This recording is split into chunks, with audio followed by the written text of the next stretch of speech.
Hey everyone, I'm Piet Levy. I'm the music writer with the Milwaukee Journal Sentinel and tapmilwaukee.com. I'm here with Jacent Jackson from 102.1. Hello. We both just got back, as you can see from our orange skin, from Austin, Texas for South by Southwest. And of course, South by Southwest is a massive, massive music conference and festival.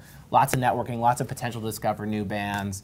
Huge shows. What were some of the big experiences for you, or the big shows that really stand out to you when you think back at South by? 10 years ago, it was, you know, you could walk around and get into any club you wanted to with a badge, and now you're standing in front of a castle of Doritos, and Ice Cube is throwing down, and it's just weird. Like, I don't know how that happened, you know? There's still great music there if you want it. There's things like Prince that you could have caught if you were so lucky, the Sound City thing. Dave Grohl, he's got the supergroup called the Sound City Players, and he just basically retired it at South by Southwest. But what he did was to promote this documentary called Sound City about this this late record studio that's really well regarded. He assembled all these musicians who had played at Sound City over the years, like Stevie Nicks and Rick Springfield and Rick Nielsen from Cheap Trick and John Fogerty. They came together to play a show at Stubbs. It's like this big, huge 3.5-hour thing where just musicians were rotating in and out, and you know, you had Stevie Nicks doing Landslide with Dave Grohl, and you had the Slipknot, Corey Taylor from Slipknot was singing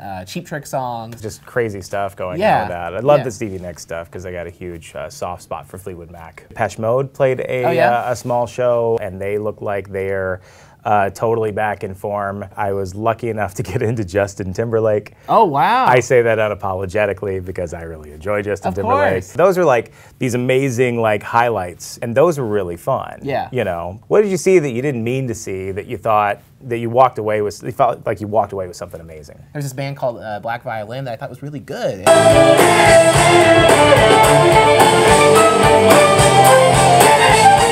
There was like this classical vibe to it, and they brought in like these hip hop and these dance elements, and like this conference room of just people coming to see a speech. Suddenly it turned into like a club show, and I was really impressed because That's funny. It totally came out of nowhere, and it was really good. Sometimes you stumble into things that you are really into, and then you find out about things you missed that you wish you'd caught.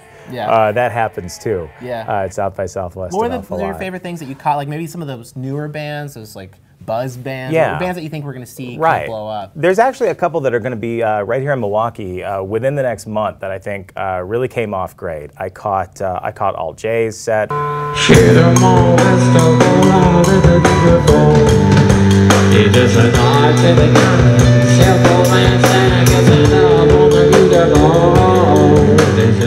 Many Alt J sets.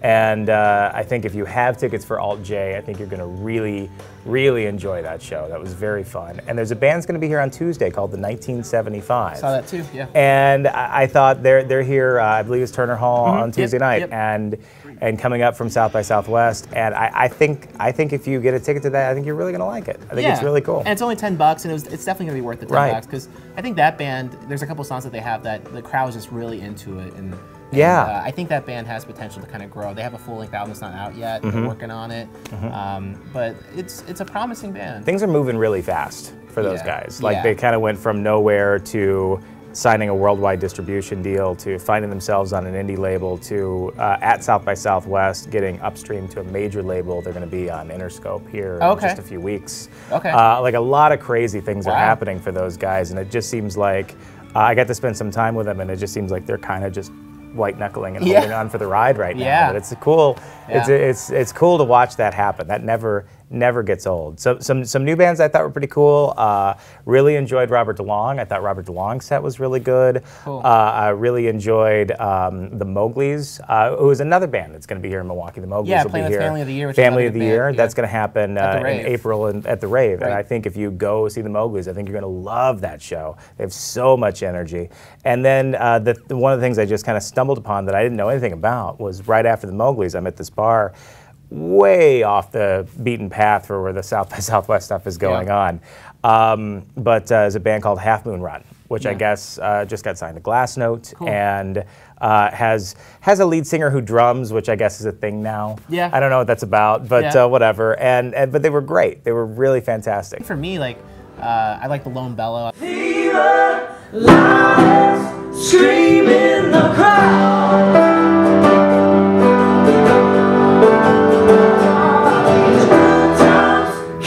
Change the way I feel.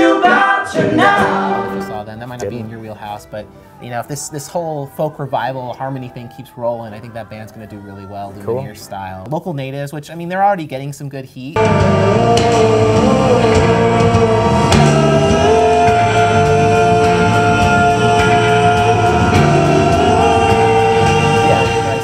And they're playing at Riverside actually on the 22nd. Did that sell out? I think that might have sold out already. I think it might have. Yeah. But yeah, I mean, that audience is really into it. So I mean, that's a band that's already kind of breaking, but I think it's just going to to keep going and get bigger and bigger and bigger. Right on. So. Did you catch the guy with the wolf's head and the fiddle who was playing in the middle of 6th Street for tips? Oh. That's good stuff. Okay. That's good stuff. I'll have to look for him next year. Yeah, they keep it weird in Austin. Yeah, for they sure. do. They cool. do. Well, good. It's good to hang out. Yeah, thanks a lot. For Appreciate sure. it, man. You got it.